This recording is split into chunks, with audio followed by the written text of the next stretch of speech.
it's what the media teaches us, is like, you're too fat, your skin isn't nice, and all of these standards we have to live up to, and we kind of have to just block out all that noise.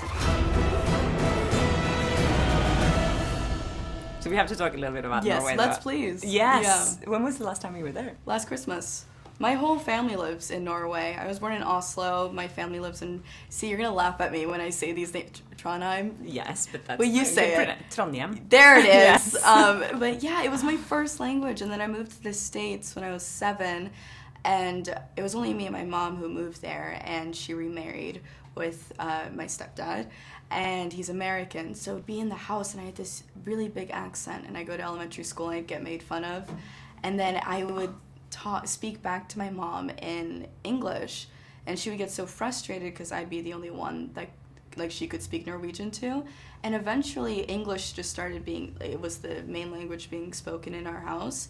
And I think I remember a year and a half, 2 years later, I realized like, oh my gosh, I forgot my whole first language. It's my biggest regret in life, and I'm going to learn it. So but do you still understand it, I can understand it if they speak really slowly. See, my whole... Så hvis jeg snakker veldig sakte, så forstår du hva jeg sier? Jeg forstår. See, it's so... I am so embarrassed to speak it because it's so... My mom laughs at me every time I try to speak it because I have such an American accent. I remember there was this commercial when I was growing up that was like, melk, må ha det, bare må ha det. And that's like the only one I can do. And that was like, perfect though. See, exactly. Yes. And then like, Mikkel rev, sanok skrev. It was just, yeah, it's tragic, my Norwegian. But it sounds like you are from Norway when you're saying the words though. It's really no accent whatsoever. Oh, thank you. Yes, It's in my head somewhere, but I'm going, like my plan is once I have time is to just really go back there, be there for a couple of months and go to like classes and be around my family so it comes back. So I have to learn it again. Watch Norwegian TV shows. Do I? No, that's what you should do. Oh yeah, that's Scum, right? Yes. Everyone watches that. My cousins were telling me about it. I should, and like read. I have all of my Norwegian childhood books. Like I have the first Harry Potter book in my apartment. I should just start reading that. Yes. Yeah. I'll learn it. We could do with a little help. We want you to be our choreographer. Did you do any cheerleading? No. But you were pretty good in this film. Thanks. Was you doing the kind of jumps and stunts and... Yeah, I was doing everything, but wow, thank you. I can't cheerlead. I don't know how to, so it was really funny for me to have to teach other people how to cheerlead. And they're like, sorry, I'd be like, Alisha, just, improvise some stretches, that you do before a cheer. And I'm like, yeah, sure, I totally know how to do that. I'm like, so raise your arms and do this now. It was, I was like very lost. So working with, there's so many iconic women in this movie. Mm-hmm. What did they teach you? They're so much older. They've been in this business for so long. They've been actresses for so long. Did they teach you anything, or did you take anything away from them? Yeah, absolutely. Just watching them work and talking to them and being able to watch them work, importantly, it really taught me how they've been able to be in this industry for so long and why they are successful, and it's because they're just giving lovely people. So that's all that really matters. You can't be selfish or you can't be diva-ist. Like, they're just lovely people to work with. Yeah. And you've been in a TV show yourself that's been very successful. Yeah. How is, being a part of something like that must change your life a little bit. People start recognizing you. How is that part of this? How do you enjoy that? I hated it at first. I was just like shocked. I didn't know. I was 19 when the show came out, or 20. I just turned 20. And then I'd go into a coffee shop and I'm like, why is everyone staring at me? It's just, you're so insecure. Yeah. And it was just an adjustment. You don't really think about it when you're filming. I'm like, oh, I'm going to get famous from this, or I'm going to get so many followers from this. And then it kind of happens and you just, I don't know, you kind of just roll with it and you get used to it. Good. I saw you have 3.5 million followers on Instagram or something like that. Yeah, that's nuts. Yeah. Do you think a lot before you post things? Like, okay, this is 3.5 million people are going to... I try not to, or else I'd go insane. It's like, it doesn't even feel real, And I'm sure like half of them are like, I don't know, I don't like to think about it. It's really scary. Yeah. Do you read comments and stuff? No, like that? I can't. I can't. Every time I post something, like, why did I post it? I should delete it. You know, it's just very, social media is I very think everyone stressful. thinks like that. Exactly. It's like, who cares what I look like right now? Who cares if I'm at the beach right now? But why did I post that? I just feel so dumb. But, yeah, that's my generation. So I watched Diane Keaton's Instagram. Are you following her on Instagram? Yeah, she has the best Instagram. Right? She has the best Instagram. I was like, I think I followed it before we started filming. Did she have it then? Because she just made it. But like it's like aesthetically pleasing. Her captions, I'm like, you just started Instagram and you're already killing it. She's amazing. She's just a creative genius. And all her fashion. I mean, her fashion is. She's an icon. She's an icon. Is. Honest, she has better style than me and everyone else. So it's really cool to just see what she wears every day.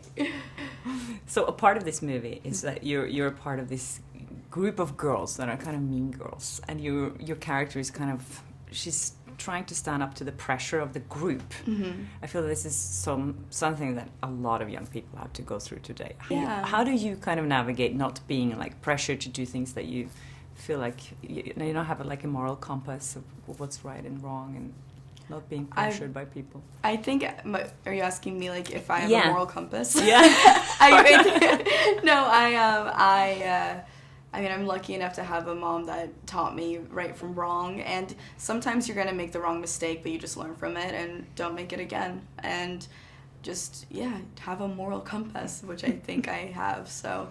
Is it easy, or is it harder to, have friends when people know who you are already? Maybe people will approach you and they're not always have the pretensions. I'm lucky to have friends that I've known for a really long time, so I don't really worry about that because I know I have a small circle that I love. I said I love that I love dearly, and I know they have my back, so I don't really have to worry about that. How are you with like watching your own work? A lot of actors hate it. Some people hate it. You do. Okay. Yeah. Good. I mean, people hate the sound of their voice when you listen to it back. Have you ever done that?